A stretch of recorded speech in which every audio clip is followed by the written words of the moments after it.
¿Qué pasa, Cristina? ¿Cómo estamos? ¿Qué tal, Artur? Pues mira, aquí tratando de sostener este mundo cada día más oscuro. Segundo check, ¿eh? Porque no sé qué me pasa siempre que grabo contigo, que esta grabadora decide fallar. ¿Será que ¿Será que es una grabadora sionismo? sionista? Sí. Tendré que descubrir si Tascam es una empresa sionista. Esperemos que no. Pues nada, te hemos invitado, Cristina Mas, porque presentas tu libro Palestina desde dins, Palestina desde dentro, de la editorial Ara Llibres, y me has dicho que la colección era Ara Pausa. Exacto. Es un libro en el que un poco cuentas pues cómo se ha fraguado, un poco das contexto al genocidio que estamos viviendo hoy en día sobre los palestinos y las palestinas, que es un poco lo que te decía antes, que cuando quieres, a veces cuando a los pueblos les pasan estas cosas, tienes como las ganas de adjetivarles, si son luchadoras, si son valientes, pero bueno, ellos al final seguramente su gran lucha es que no necesiten tener ninguno de estos adjetivos, ¿no? Sí, un poco esta idea de no queremos ser ni héroes ni víctimas, ¿no? Queremos tener nuestra vida normal como en otros lugares del planeta. Cuando me propusieron escribir el libro lo estuve dudando mucho porque, bueno, yo soy periodista, no soy escritora, y tenía dudas, pero enseguida me di cuenta de que bueno, era algo que podía hacer, de las pocas cosas que podía hacer en este contexto de genocidio acelerado. Para mí era muy frustrante estar en una redacción de Barcelona y no poder ir a Gaza a hacer mi trabajo. El Estado israelí ha bloqueado absolutamente el acceso de la prensa internacional independiente a Gaza para silenciar, ¿no? este genocidio. Y a la vez me daba cuenta de que la gente estaba haciendo muchas preguntas, ¿no? ¿De dónde viene todo esto? ¿Cuál es la naturaleza del Estado de Israel? ¿Cómo hemos llegado hasta aquí? Y todas estas respuestas no me cabían en los artículos del día a día en Ara, y entonces pensé que bueno, era una buena idea tratar de hacer un libro cortito, ameno, fácil de leer, porque hay un montón de manuales de historia de Palestina, hay un trabajo académico absolutamente ingente, pero faltaba más herramientas un poco para llegar a la calle, ¿no? Y quería hacer un libro serio, riguroso, a la vez un libro periodístico que lo que hace es traer las voces de Palestina aquí. Y por eso pues viajé casi 2 meses a Palestina el otoño pasado para recoger más de 70 entrevistas, recoger un poco estas voces y tratar de ponerlas en contexto y dar respuesta a todas estas preguntas que se hacía la gente. Más que dar respuesta, dar elementos a la gente para que construyan sus propias respuestas, ¿no? Entonces es un libro muy didáctico, muy ameno, lleno de historias personales que tratan de ilustrar esta historia de más de 100 años, porque esto no empezó el 7 de octubre del 23, sino esta historia de más de 100 años de ocupación y de resistencia. Porque, claro, una de las cosas que tiene el colonialismo es que brilla con una luz muy brillante. Y esta luz muy brillante, como todas las luces muy brillantes, crea sombras muy oscuras. Pero estas sombras muy oscuras cuestan mucho de ver, en el sentido de que, yo qué sé, hace menos de un mes, en un podcast en catalán que se llama La Riota, que me gusta mucho, entrevistaron al expresidente de Mas, que cuando le pusieron sobre la mesa el tema de Israel, cambió su actitud de estar en un programa de comedia y se puso de una forma no muy democrática, no dialogar, sino simplemente a imponer una opinión. Y claro, tú acabas de hacer este libro en el contexto en el que estamos, que hay muchos poderes económicos y de muchas formas que no quieren que salga este libro. Porque no quieren que se conozca la realidad de Palestina. Básicamente ahora ya no lo han podido evitar, no hemos llegado tan lejos que yo digo que esto ha sido un poco la guerra de las caretas caídas, ¿no? Que se ha desenmascarado un poco esta realidad, ¿no?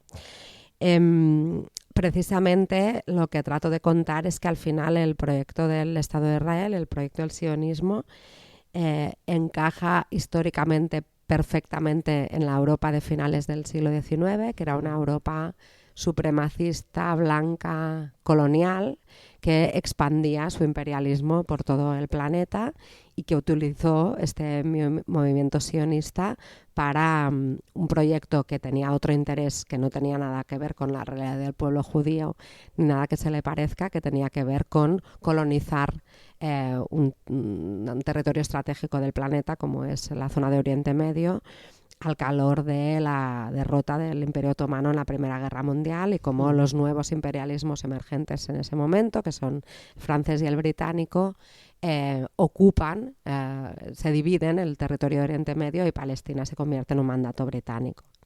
En el libro tenéis el testimonio de Samira Khoury, una palestina de Nazaret, una mujer de 95 años, que recuerda perfectamente, de niña, me recordaba su recuerdo de la época del Imperio Británico. Podéis escuchar un trocito de la entrevista ahora mismo. I grew with the knowledge of there is a Palestinian problem. I see. In the revolution in 1936, Yes. I didn't know what's going on, but when I was at school, the older students who were graduated from the school, young women who used to come and take all the students for a demonstration. And we used to come and walk all the way from the school. The school was in the center, not so far from our home, through the street, the main street, and through until the center of the city, where in this square there is a well. In the center of the square there was a well. A man used to come to step on this well and used to speak about the revolution. Why the revolution? Why? And we were very young students. We used to hear what's going on, and the main thing is that there is the Balfour deal. The British wanted to bring the Jews to live in this country. We are all the students and those people. We don't agree for this deal. We are against, and we are calling against Balfour deal. And we were calling against the imperialism, the British and the French imperialism. Escucharéis este acento de Oxford, en el que, porque ella estudió toda su escolarización bajo el mandato británico, con profesores británicos. Pero no me mientas, que eran una panda de salvajes, según no nos paran de decir. ¿Cómo pueden ir a Oxford los salvajes? No fueron a Oxford.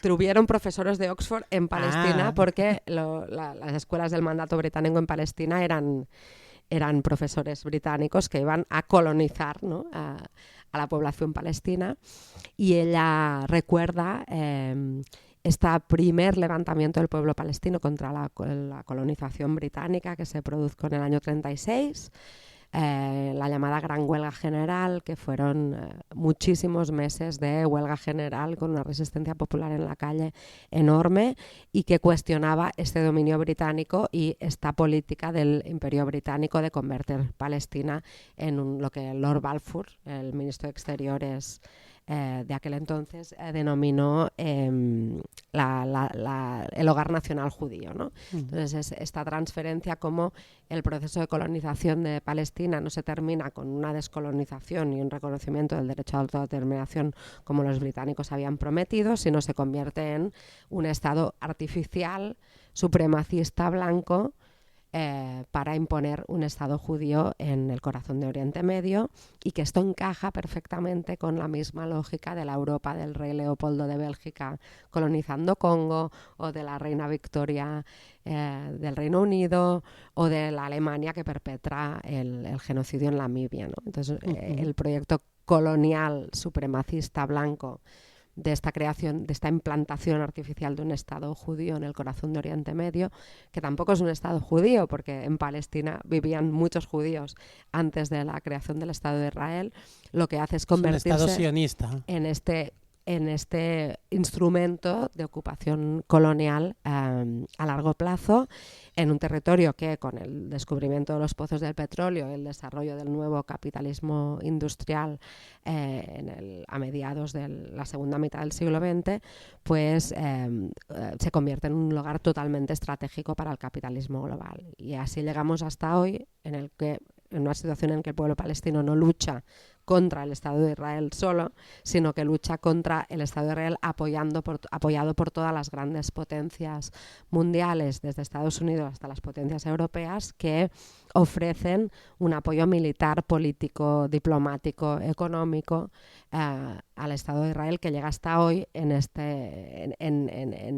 que se han convertido prácticamente en coautores o en colaboradores necesarios de este genocidio en Gaza. Entonces, sin este apoyo que tiene el Estado de Israel en forma de un puente aéreo de armamento desde Estados Unidos y Alemania, y en forma de este aval político y diplomático que se convierte en una impunidad total y absoluta, sin todo esto el genocidio de Gaza no se podría estar cometiendo. Bueno, y esas políticas de financiamiento a Israel no solo concluyen con el financiamiento a Israel, sino también concluyen en gran parte de los países de Europa en una represión contra las protestas a favor de Palestina, que al menos yo no recuerdo desde que yo tengo conciencia. ¿Europa qué hace? Europa compra y vende armas a Israel. Alemania es el segundo suministrador de armamento israelí, y Europa da el sí al genocidio de Gaza, da luz verde al genocidio de Gaza con esta proclamación del derecho de Israel a defenderse, que es mentira, porque los estados ocupantes no tienen derecho a defenderse contra la población a la que están ocupando. Invocan este supuesto derecho y además... al contrario, tienen la obligación de proteger a la población que han ocupado, según las leyes internacionales. Sí, sí. Y por otro lado, pues hay esta política de condenar, de vilipendiar, de tratar de presentar al movimiento internacional de solidaridad con Palestina en Europa o en Estados Unidos como algo que tenga que ser una cosa contra los judíos, cuando paradójicamente los judíos que viven en Europa y en Estados Unidos son una parte también componente de este movimiento de solidaridad con Palestina, y hemos escuchado voces muy significativas en Europa y en Estados Unidos diciendo: el Estado de Israel no nos representa, no en nuestro nombre vamos a avalar que se esté cometiendo otro holocausto en la franja de Gaza, ¿no? Entonces, creo que también cuando hablamos de esta guerra de las caretas caídas ha quedado muy clara esta naturaleza colonial del Estado de Israel, ha quedado muy clara esta naturaleza supremacista blanca del Estado de Israel, y ha quedado muy claro que el Estado de Israel no representa a los judíos del mundo, ni mucho menos. Y de hecho lo que estamos viendo hoy es como toda la ultraderecha mundial, desde Milei hasta Marine Le Pen, Orbán o Vox, que nunca dejaron de ser judeófobos, son el principal aval político al proyecto de Netanyahu y del Estado de Israel, ¿no? Entonces ahí está esta aparente paradoja, que no es tal paradoja en la historia, porque también repasamos en el libro cómo desde el primer origen del movimiento sionista estas fuerzas antisemitas, judeófobas que había en Europa dieron apoyo al proyecto de creación de un Estado judío en Palestina, precisamente porque contribuían, ¿no?, a traspasar lo que ellos denominaban un problema, que era la presencia de judíos a Europa, y desde el primer momento hubo esta colaboración, ¿no? Desde hecho, el mismo Lord Balfour, ministro de Exteriores británico, que prometió Palestina para crear el Estado judío, era el mismo que en el año 1905 hizo una ley de extranjería que impedía a los judíos que huían de los pogromos, de las persecuciones en Rusia, en la Rusia zarista y en la Europa del Este, les prohibía llegar a Gran Bretaña para protegerse, ¿no? Entonces hay una doble cara de la misma moneda: expulsar a los judíos de Europa y apoyar el proyecto de un Estado judío en Oriente Medio, el Estado de Israel, cosa que hoy es lo mismo que están haciendo Abascal, Le Pen, Orbán o Milei, ¿no? O Meloni o Meloni. todos estos. Respecto a lo que has dicho, tengo que decir dos cosas. La primera es una promoción porque hace 3 programas entrevistamos a Liliana Córdoba Karcherkinski. ¿La conoces? Sí, sí. Pues ya sabéis quién es.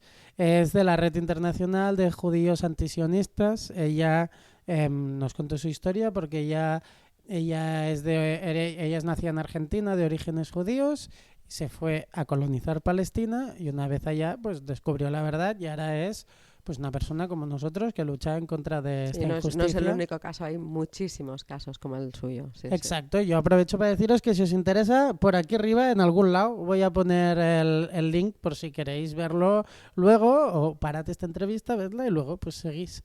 Como decíamos, muy interesante el programa que tenéis por aquí encima, que seguramente lo haya puesto tapando toda la pantalla para que no os olvidéis. Y también, aprovechando lo que tú decías ahora, quería comentarte lo de los acuerdos Haavara, que viene a ser un poco lo mismo que me estás comentando, de Víctor Orbán, Abascal, Trump, etcétera. Pues el mismo Hitler hizo un acuerdo con el Estado genocida y sionista de Israel.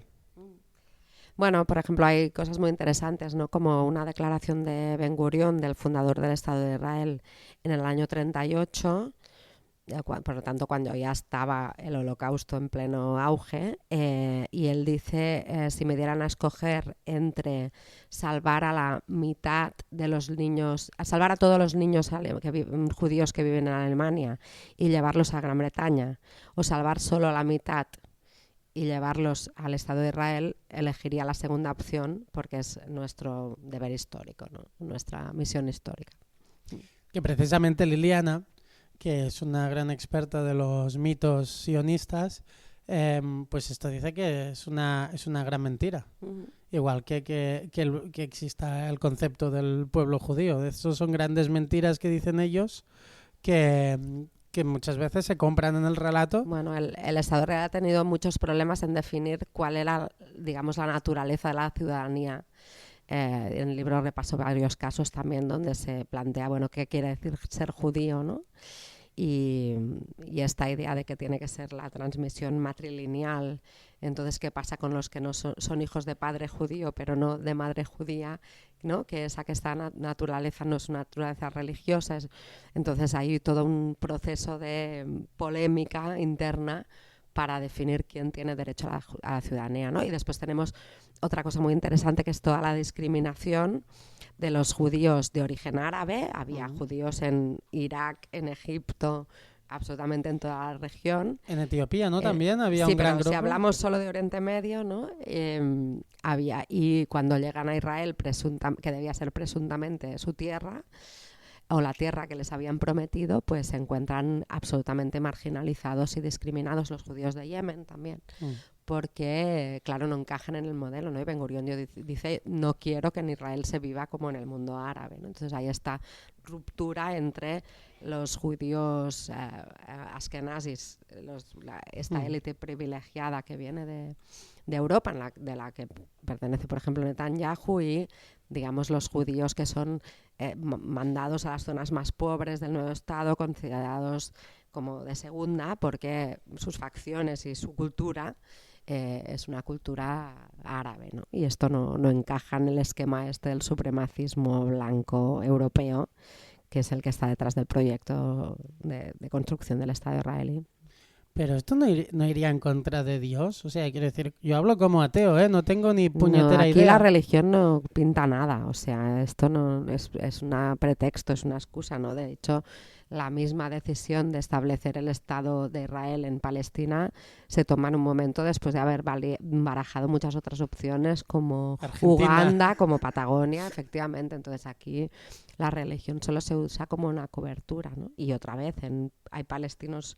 La mayoría de palestinos son musulmanes, pero hay palestinos cristianos, palestinos judíos, que son absolutamente igual de maltratados por el Estado israelí, por la ocupación, por el hecho de ser palestinos, ¿no? Entonces esto es un conflicto por la tierra, es un conflicto por la ocupación de un territorio, es un conflicto colonial en este modelo particular del Estado de Israel, que es el colonialismo de asentamiento, que lo que se trata es de sustituir a la población indígena por la población que viene de fuera, y esto hacerlo con un proyecto supremacista blanco.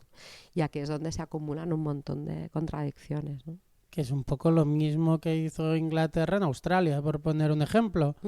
Con el genocidio de prácticamente todas las personas que vivían allá, los nativos australianos. O en Norteamérica exactamente lo mismo. Sí, sí. O España en América Latina, ¿no? También. Entonces es el caso del sionismo es también particular porque es un nacionalismo contemporáneo europeo, y por eso yo en el libro también digo, esta historia no es tan complicada ni tampoco es un conflicto de 3.000 años, esto es mentira, ¿no? Es un conflicto que nace históricamente a finales del siglo XIX, es un conflicto de nuestra era, es un conflicto contemporáneo, tiene esta particularidad que este nacionalismo europeo supremacista no tiene un territorio, ¿no? Entonces tiene que inventarse un territorio, crear un territorio a colonizar, y ya digo, después de haber barajado muchas otras posibilidades, se decía que sea en Palestina, pero esto tiene que ver con la conciencia de los dirigentes sionistas europeos de que el lugar donde iban a conseguir el apoyo de las potencias imperialistas europeas era en Palestina, que era realmente lo que les interesaba a ellos colonizar, ¿no? En otro momento se plantea también Kenia, los altiplanos de Kenia, porque el Imperio Británico tenía interés en ese territorio, ¿no? Entonces aquí hay una conjunción de intereses entre la necesidad de expansión colonial de las potencias europeas y el proyecto de un político, de un nacionalismo emergente que tiene que ver con la persecución de los judíos en Europa, que no se produjo en Oriente Medio, que se produjo en Europa ya desde la Inquisición. Bueno, ellos llevaron la persecución que vivían a las personas árabes. Sí, pero que el origen es decir, vamos a, digamos, dónde puede ser que tengamos el apoyo de Francia, Gran Bretaña, de las grandes potencias imperiales en aquel momento, y donde coinciden los intereses es en Palestina, y por eso se escoge Palestina, no por un motivo religioso. Es un motivo geopolítico. Exacto, y colonial. Y económico, supongo, también. Bueno, Palestina no tiene recursos importantes, pero sí o no que hayamos descubierto hasta ahora. Hay unas dudas sobre las reservas de gas de Gaza, pero esto en cualquier caso es, digamos, está por ver. Lo que tiene Palestina es una ubicación geográfica absolutamente privilegiada, no de la época contemporánea, sino sí de la época de los fenicios y de todas las rutas comerciales que atraviesan la zona. El hecho de que estuviera también al lado del canal de Suez es una cosa que interesa a los británicos, ¿no? Tener aquel pedazo del mundo bajo su control directo, ¿no? Digamos que las reservas de petróleo del Golfo quedan a cargo de lo que vendrán a ser después las monarquías del petrodólar, también en ese proceso de descolonización de la zona, pero no hay una zona de control directo por parte del imperialismo, y por eso es necesario implantar ese Estado blanco occidental en el corazón de Oriente Medio. Después de la Segunda Guerra Mundial cambiará la situación, tendremos la aparición de Estados Unidos como primera potencia imperialista mundial, el acuerdo con la Rusia de Stalin para establecer este Estado de Israel en Palestina, con el plan de partición de la ONU, y entonces ya hablamos del control directamente de las reservas petroleras, que es lo que preocupa en ese momento, ¿no? Al menos hasta que el mundo siga funcionando a base de quemar petróleo. Y cuando se produce este relevo, ¿no? La potencia imperialista que va en declive y la nueva potencia imperialista que la sustituye, que es la norteamericana, después también de todo un proceso, ¿no? del proceso de genocidio histórico que se produce en Norteamérica y que importa también este supremacismo blanco, pues bueno, ahí está, digamos, materialización del Estado de Israel con la Nakba, que acabamos de celebrar ahora su 77 aniversario.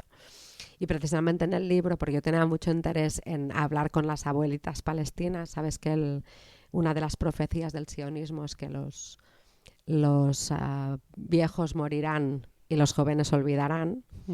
Entonces, los jóvenes no están olvidando, esta es la parte buena de la historia, estamos ya con la 4ª generación de palestinos post-Nakba que han hecho absolutamente suya la causa palestina y siguen luchando allá en Palestina y en toda la diáspora, pero los abuelos sí que se mueren, ¿no? Entonces yo quería entrevistar a abuelitas palestinas pensando que quizás era mi última oportunidad de recoger esa memoria viva, ¿no? Y en el libro también podéis escuchar, podéis leer la entrevista con Halima. Halima la conocí en el campo de refugiados de Ascar, en Nablus. Ella tenía 14 años cuando la Nakba y me cuenta en el libro, me cuenta toda esta historia de cómo ella recordaba cómo las milicias paramilitares de Irgun y de Stern iban atacando cada vez con más intensidad su pueblo. Ella vivía cerca de Jaffa, del actual Tel Aviv. Como su padre no se quería ir de ninguna manera hasta que llega un momento en que la situación es absolutamente sostenible, hay atentados con bombas, secuestros, asesinatos y se tienen que marchar con lo opuesto, y que su padre les dijo en aquel momento que aquello duraría 2 semanas y podrían volver a casa, y murió sin haber podido regresar a su tierra nunca, ¿no? Yo creo que esta memoria viva también explica mucho de lo que está pasando hoy en Gaza, cuando decimos cómo puede ser que después de 19 meses de genocidio, donde han tirado más bombas en un trocito pequeño como es la Franja de Gaza, que tiene 38 kilómetros de norte a sur. Es como la comarca del Maresma. Han tirado más toneladas de explosivos que los que se tiraron en 10 años en toda la guerra de Irak, que es un país enorme, ¿no? Y que en toda la Segunda Guerra Mundial también. Exacto. Entonces, ¿cómo es posible que la gente siga resistiendo, ¿no? Y precisamente yo creo que tiene que ver con esto, ¿no? Con el 80% de la población de Gaza son hijos y nietos de aquellos refugiados de la Nakba del año 48 y saben muy bien que si se van de allí nunca más en su vida van a volver, ¿no? Yo creo que esto explica mucho de esta capacidad de resiliencia, de resistencia al pueblo de Gaza hasta hoy. Claro, porque es que al final estamos hablando de 4 generaciones truncadas. O sea, la vida de 4 generaciones dedicadas a no ser exterminados. Exacto. Es que nosotros desde nuestras cómodas vidas en Europa, pues a veces nos cuesta un poco trasladarnos hasta allá. Sí, bueno, al final también aquí hay un tema, yo creo, de referentes, ¿no? Todas las luchas anticoloniales tienen un coste humano terrorífico para la población oprimida, colonizada. Esto lo vimos en Argelia, lo vimos en Vietnam. Estamos hablando de millones de muertos, ¿no?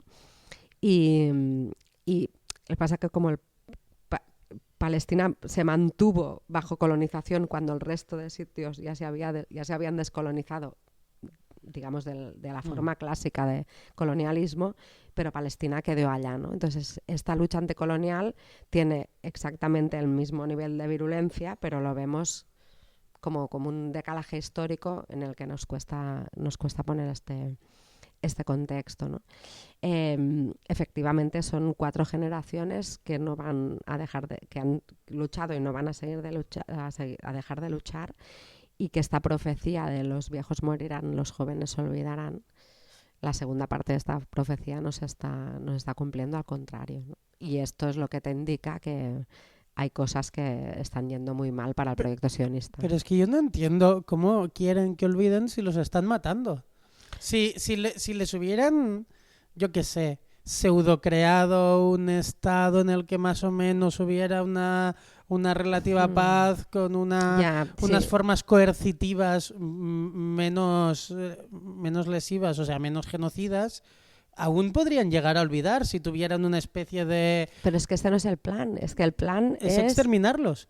Pero es que siempre ha sido exterminarlos. Pero ¿cómo van a olvidar mientras les están exterminando? Bueno, Eso mira, es lo que yo no entiendo de la no, profecía. O sea, bueno, porque, yo, mientras me están porque pegando, es lo que pasó en yo soy Australia, consciente de que porque me es lo que peguen. pasó en Australia y lo que pasó en Norteamérica. O sea, se pueden cometer genocidios. Los genocidios se cometen y se perpetran. O en Armenia, ¿no? O sea, nunca ha habido un proyecto de convivir con los palestinos, porque esto atenta contra la naturaleza mismo del Estado de Israel. Y por eso Rabin, que era el primer ministro israelí, que después de haber sido dirigente militar, de haber ordenado romper las piernas a los palestinos en la primera intifada, pues se le presenta como si fuera un pacifista y no lo era, ¿no? Después de darse cuenta que este proyecto tenía un límite, él entra en, digamos, plantear este proceso de paz y lo asesina un judío ultraortodoxo, porque esto atenta contra la naturaleza misma del Estado de Israel. Y de hecho ya lo decíamos hace 30 años, pero ahora yo creo que ya nadie lo duda, de que Oslo y la paz fue una trampa. Nadie se creyó nunca en que aquello era solo una manera de ganar tiempo, porque efectivamente la primera intifada había puesto a los ojos del mundo cuál era la naturaleza del Estado de Israel y había evidenciado su carácter, ¿no? Entonces, y había supuesto un levantamiento absolutamente masivo de un pueblo entero que salía a luchar. Entonces, conducir esto para volver a llevar las aguas al molino quería decir vender una apuesta de paz que absolutamente nadie se creía, porque la naturaleza del Estado de Israel es el problema, y es esta naturaleza de colonialismo, de poblamiento, de expulsión permanente de la población autóctona y de crear un Estado que da derechos a la gente en función de su judeidad, que nadie sabe muy bien qué es lo que, cómo se concreta realmente, ¿no? Y que es este portaaviones de las grandes potencias imperialistas mundiales en un territorio absolutamente clave del planeta. Esto es la naturaleza del Estado de Israel, y con un Estado de estas características nunca se va a poder llegar a la paz, de la misma manera que no se podía llegar a la paz con el régimen del apartheid en Sudáfrica, o que no se podía llegar a la paz con la ocupación francesa en Argelia o con la ocupación norteamericana de Vietnam. Entonces, por eso decimos que no hay otra salida que no pase por un proceso de cambio político que termine con la naturaleza de este Estado. Bueno, por eso dicen que el último día de la colonización será el primer día de la paz. Exacto, sí, sí. Entonces nunca va a haber paz con un Estado de estas características, ni dentro ni fuera de sus fronteras. Bueno, esto es algo que tiene que quedar muy claro a la gente, porque al final el proyecto Israel es este. O sea, no puede, como tú bien dices, no puede haber un Israel tal y como se conoce, que donde todo el mundo pueda convivir pacíficamente. Este Estado, como tal, tiene que desmontarse. Exacto, es su naturaleza el problema, ¿no?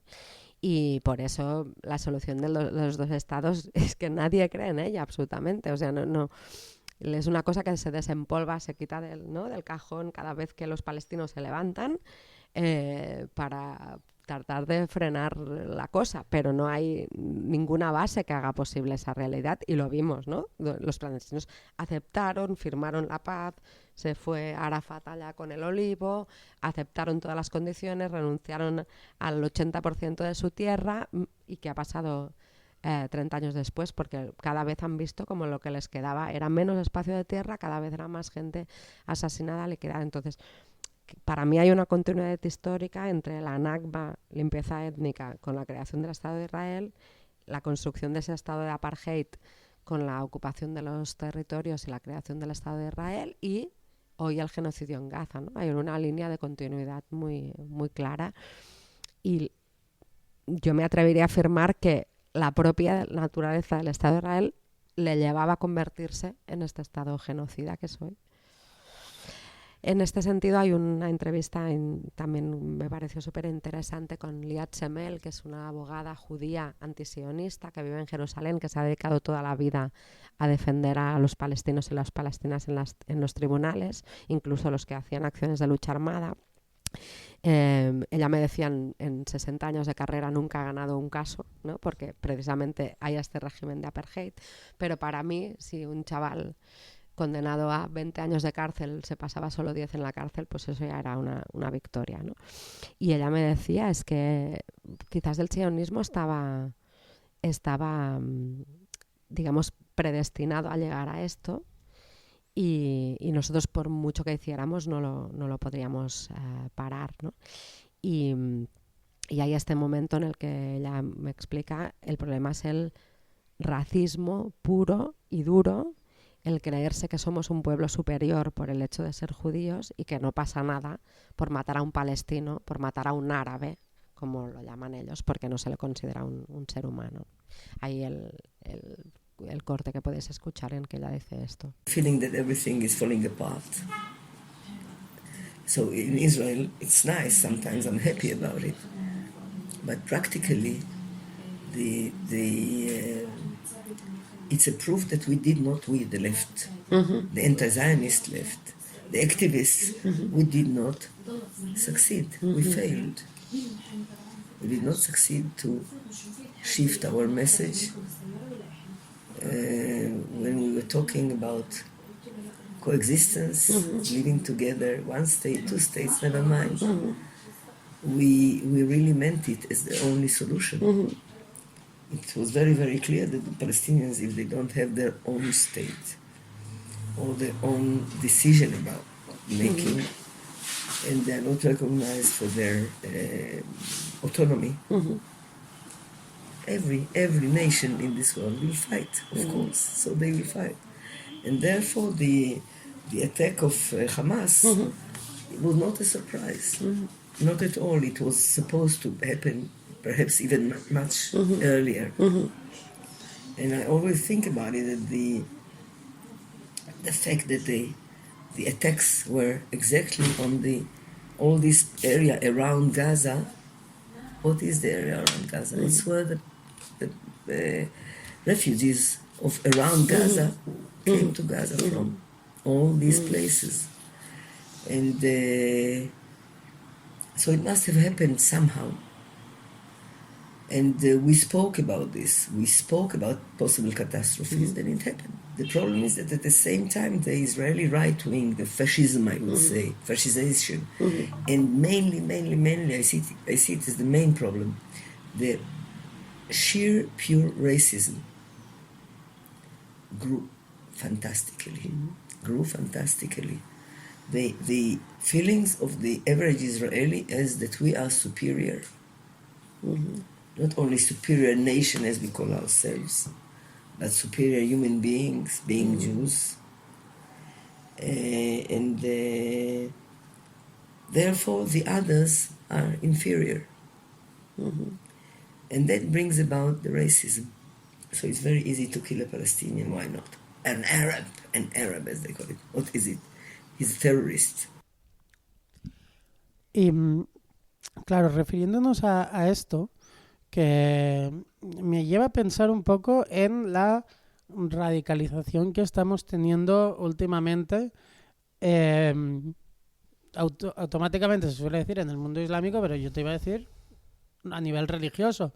No voy a decir que ha habido radicalización budista porque lo desconozco, pero ya sea a nivel católico, desde el Yunque, Hazte Oír, Vox, aquí en España, o estamos viendo también pues el ISIS, todo este tipo de... o Hamas, que antes la resistencia palestina no era tan islámica. ¿Hasta qué punto el Estado de Israel influye, financia en que el mundo árabe sea un mundo cada vez que la doctrina religiosa tenga más importancia y que sea un mundo... Tal y como lo entiendo yo, porque soy anarquista y ateo, y entonces cuanto menos religiosidad hay, más libertad y más democracia, y cuanta más radicalización religiosa hay, pues es al contrario. Y esto también les sirve un poco para denunciar que, o sea, financian, al menos eso es lo que yo tengo entendido, que financian grupos ultrarreligiosos para luego decir, mira lo radicales que son. A ver, hay varias partes... Lo he expresado fatal, No.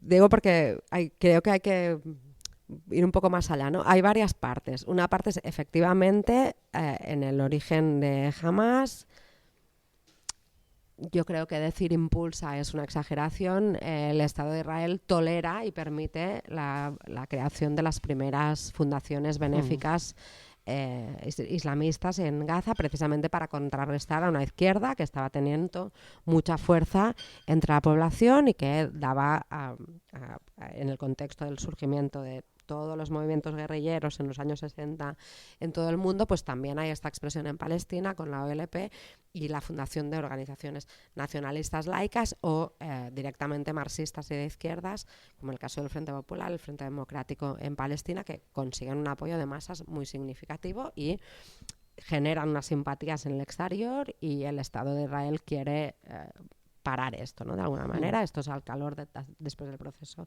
de la primera intifada a finales de los años 80. Entonces, es cierto que aquí hay un, digamos, tolerar, un permitir, un dejar actuar, digamos, para hacer estos, ¿no? Contrarrestar esta influencia de la izquierda. Pero si vamos a entender por qué la gente busca el refugio de la religión, yo creo que esto es otro factor diferente, y para mí tiene que ver precisamente con la dimisión, digamos, del resto de alternativas políticas. Yo creo que esto se entiende mucho mejor si vemos al Islam político como un fenómeno político, no como un fenómeno religioso, que tiene un programa político y una expresión política muy clara y unos objetivos políticos muy claros, y entonces vamos a discutir si este proyecto es más o menos burgués, más o menos liberal, es decir, utilizar las herramientas de análisis que tenemos en la izquierda para interpretar el mundo y la realidad y no quedarnos en el choque religioso, porque entonces creo que no entendemos nada, ¿no? Entonces, esta, digamos, en el resto de la región, esta burguesía de bazar, que en el proceso de descolonización no ha encontrado nunca muy bien su espacio, la creación del movimiento de los hermanos musulmanes, que también tiene esta expresión en Gaza, bueno, busca, digamos, en un contexto de descolonización, con la emergencia de clases sociales modernas que tienen su proyecto político, que tiene que ver con mantener sus negocios, mantener su, ¿no? Conseguir una parte mayor del pastel en el proceso de descolonización, y lo podemos poner la etiqueta de laico o religioso, pero yo creo que tendríamos que buscar otras más etiquetas donde la religión solo es un elemento. Esto para empezar, ¿no?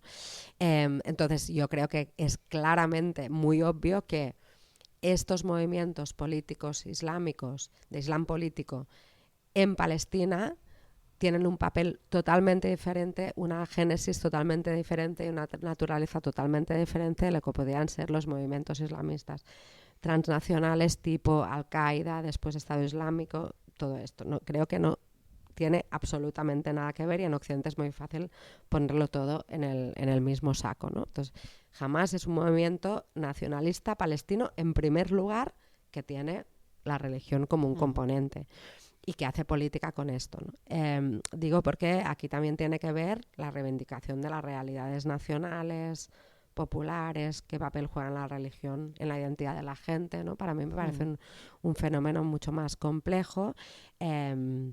Y bueno, cuando ocurren cosas como el 7 de octubre, donde lo que se plantea es como un acto de liberación, y tú los lees en los documentos de Hamás. Entonces, yo mi trabajo como periodista es diferenciar la información de la propaganda, ¿no? Entonces, cuando Hamás hace una declaración política, ¿qué está reivindicando?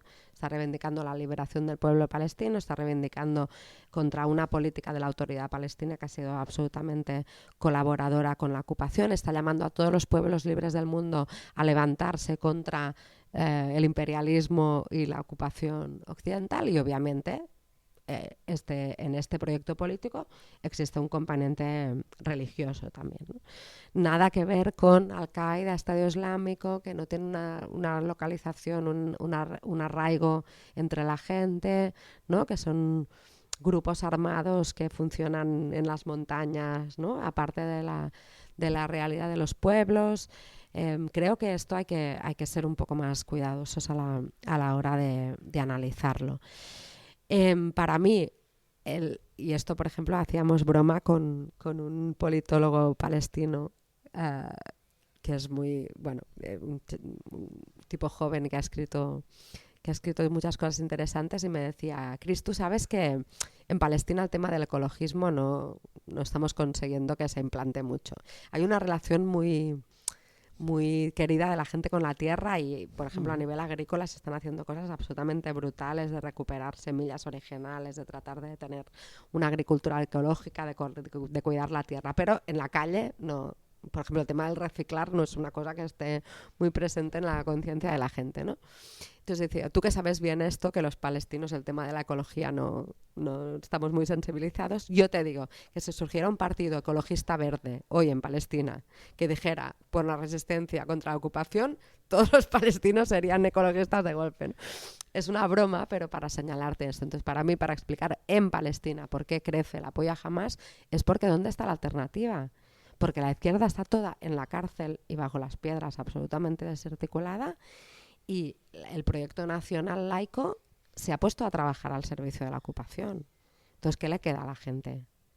Yo creo que la gente apoya a Hamás porque es un símbolo de la resistencia, porque reivindica la resistencia, no porque sea islamista. Aparte que Hamás nunca ha querido la implantación de la Sharia en Gaza, bueno, podríamos alargarnos mucho más, ¿no? Pero hay que ser un poco más cuidadosos a la hora de analizar políticamente los movimientos en el mundo árabe, que es muy fácil de simplemente ponerle la etiqueta de islamistas y quedarnos tranquilos, ¿no? Claro, pero por eso estamos aquí.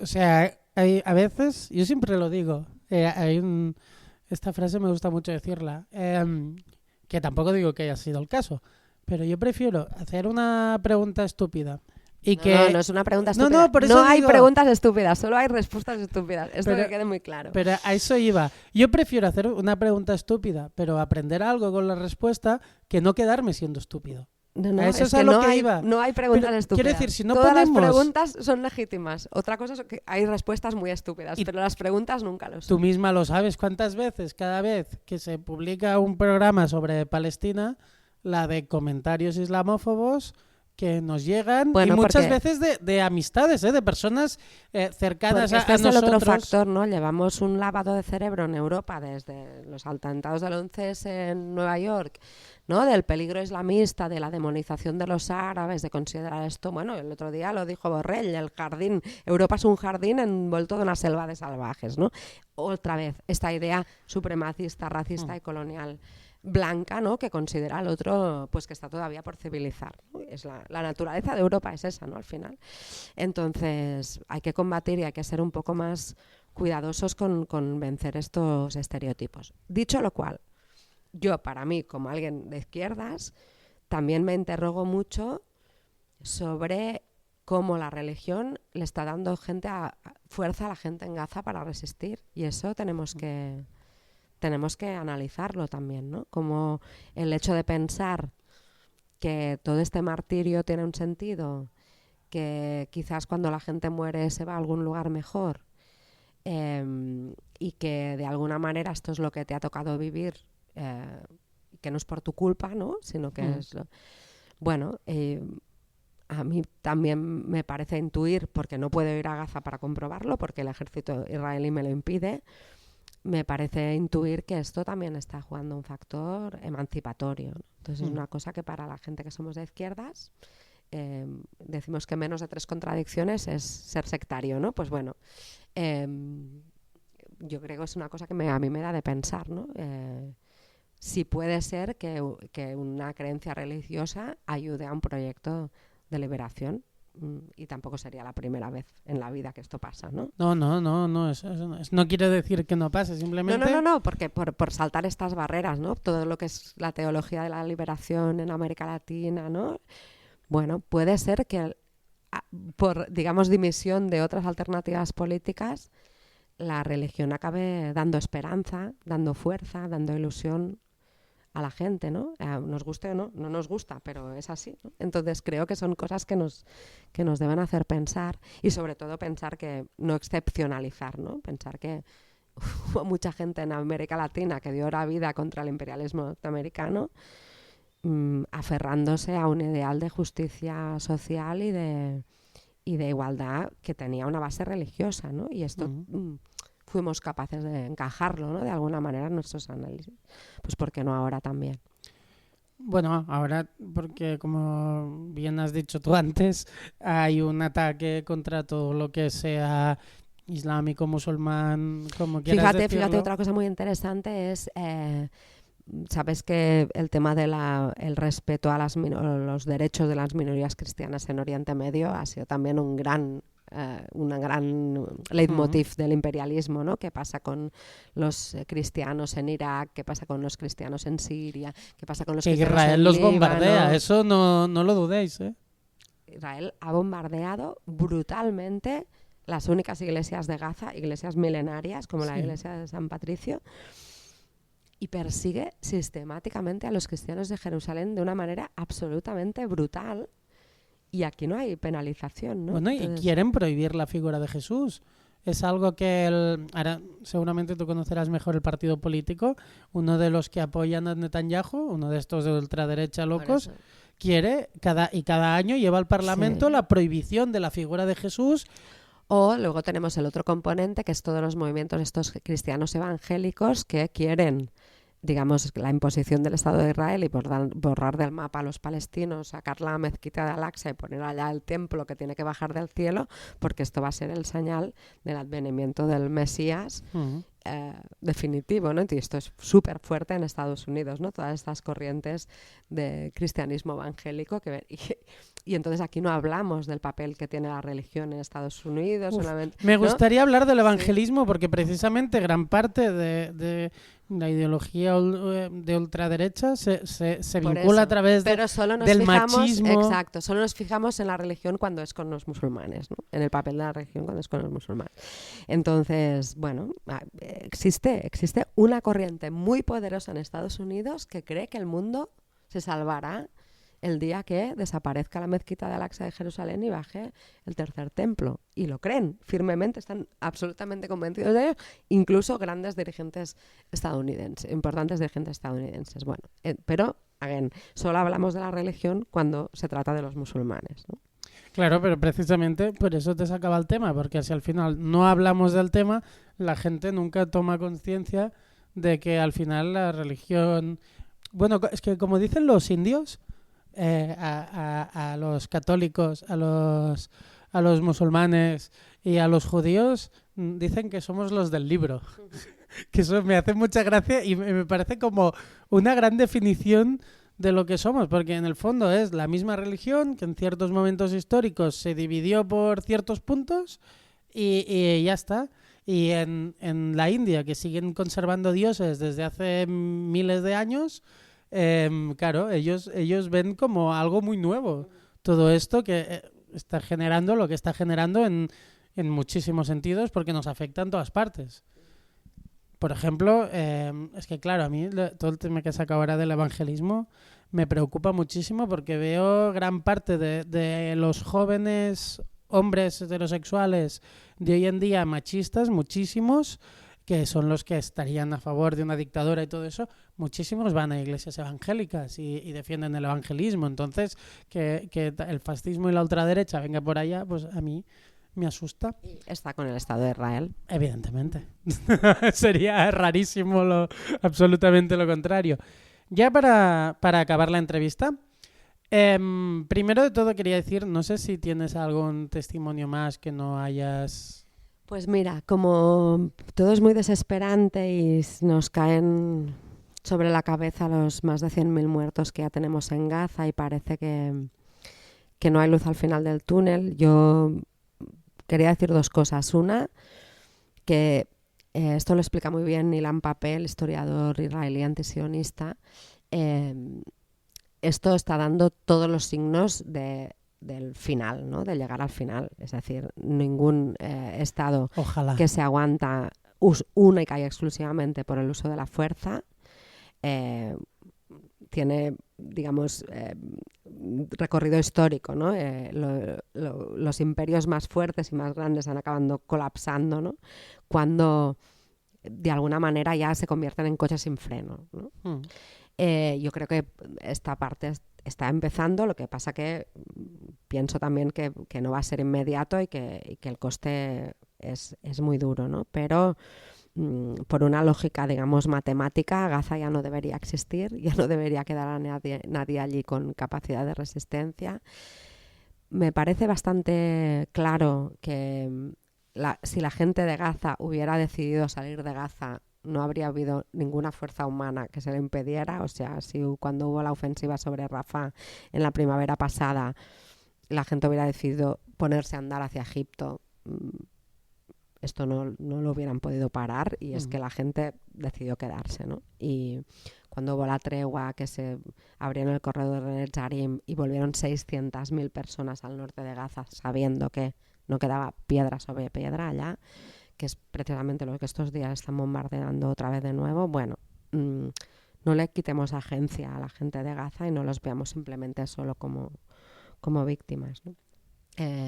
Hay muchos signos de este colapso, ¿no? La propia dificultad que está teniendo el Estado de Israel para reclutar, porque claro, armas tienen ilimitadas, pero gente dispuesta a morir no tanta. El impacto que está teniendo a nivel económico esta situación. La dependencia cada vez más acelerada que tienen del tío Sam. O sea, la idea es que un día Israel pudiera llegar a caminar solo. Ahora lo que vemos es un Estado totalmente dependiente del imperialismo. Las tensiones políticas internas con esta polarización que no es pro-anti-Palestina, no, sino que es una división por lo que qué es el Estado de Israel, cuál es su naturaleza, qué tipo de modelo político queremos tener, ¿no? Cómo queremos vivir aquí, y la imposibilidad de cohesionar esto con un proyecto político común. El desprestigio y el aislamiento internacional. Bueno, yo creo que todo esto son signos de un proyecto que está en una decadencia total y absoluta. Y no nos podemos quedar solo con esta imagen de una fuerza militar avasalladora, ¿no? Hay que ser capaces de ver todas estas fracturas y contradicciones y, ¿no?, tratar de meterse por aquí para que se amplifiquen. Y entonces, para terminar, me gustó mucho el testimonio que me dio Bara Ode. They put you specifically with people who are completely different, who has different ideology even than you. And with anyone who has more open-minded leftist mentality, they would choose these people and distribute them over the rooms of people who has Islamic ideology. But I think they were shocked how much it wasn't going according to their plan, because we always look at our similarities, not at our difference. We're different, and being different is something healthy. But they don't, I think, in the colonial mentality, they can't see it because they are so blinded by the colonialism in general and the whole ideology of being as an oppressor, so they will think that we will eat each other.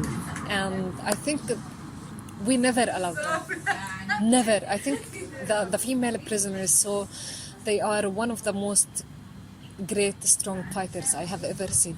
Ella es una activista feminista palestina, presa política, acababa de salir de la cárcel cuando yo la pude entrevistar.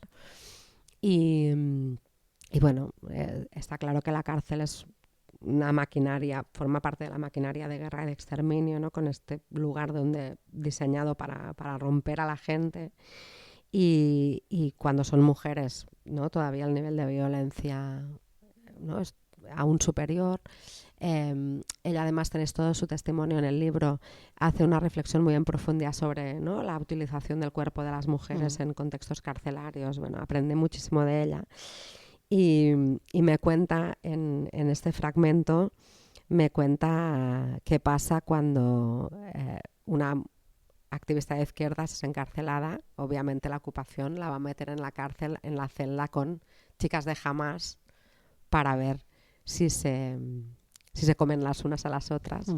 Y dice ella, te sorprenderías de cómo ellos quedaron en shock viendo que su plan no funcionaba, y que por encima de nuestras diferencias y de nuestra diversidad somos diferentes, pensamos diferente, pero esa diversidad es buena, esa diversidad nos hace más fuertes, y como todas nos unimos para resistir a la ocupación con esta fuerza y esta capacidad de lucha de la mujer palestina, incluso en la situación más terrible como es en una cárcel.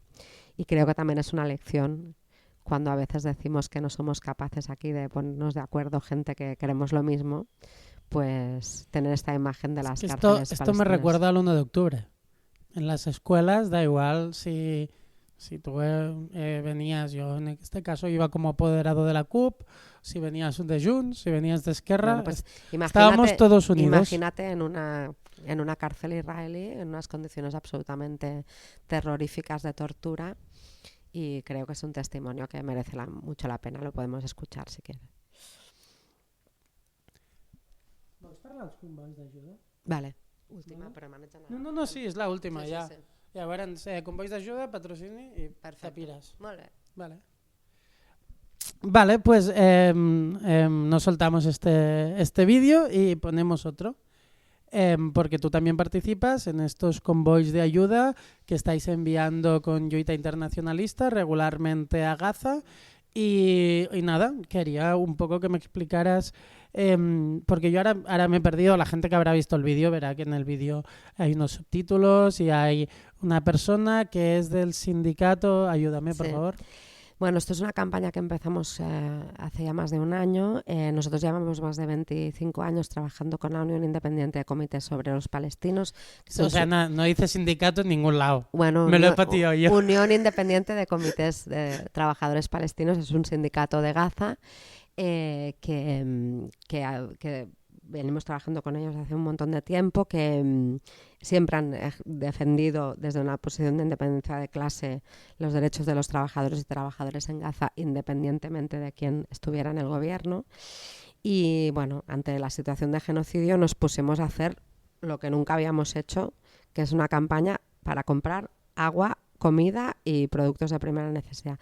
Entonces nosotros les mandamos allá el dinero y ellos se encargan de hacer que son las imágenes que habéis visto hace un momento.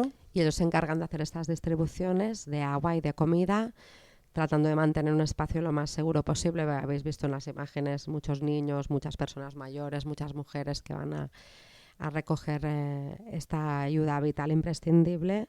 Entonces, para nosotros, si va a haber algún futuro de Gaza, es por gente como ellos, y por tanto también nos preocupa mucho que sean capaces de sobrevivir como organización a este genocidio y de construir la alternativa que necesita ya la gente.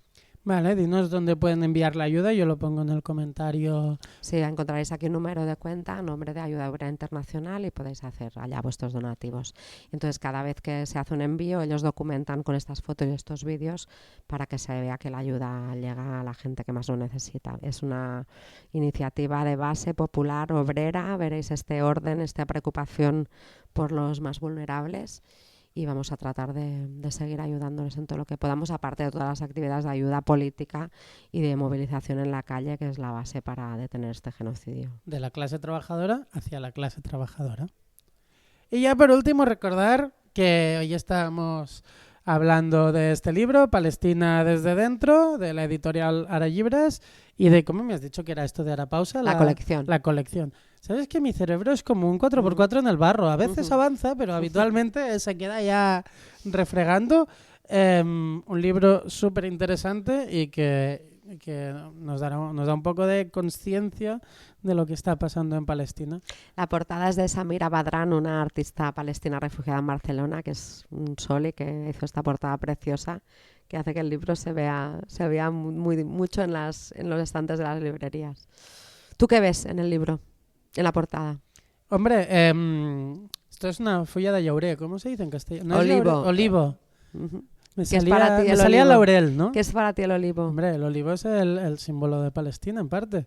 Y también es como llegó Jesucristo a Jerusalén con una rama de olivo, ¿no? Llegó en la mano una rama de olivo y un burro. Hay gente que ve la paz y hay gente que ve la resistencia, ¿no? El arraigo a la tierra. ¿Y en el fondo qué ves tú? No, esto es como el pañuelo palestino. Hay gente que ve la cufilla y hay gente que ve una verja, una valla. ¿Cómo mola esto que tenga...? Pero esto es intencionado, ¿eh? No, genial, mola un montón. La gente lo habrá podido ver porque hemos puesto la imagen sobre impresionada y habrán podido ver este dibujo fantástico de Samira Badran. Pues nada, muchísimas gracias, Cristina, Gracias por a ti, Artur. volver al programa y ya sabes, Esto es tu casa. Tú cuando sigue quieras. con ello. Gracias por tu trabajo. Hasta Bueno, pronto. hacemos lo que podemos, como todos. Pues nada, muchas gracias a todos, todas y todos por escucharnos y ¡areu, areu!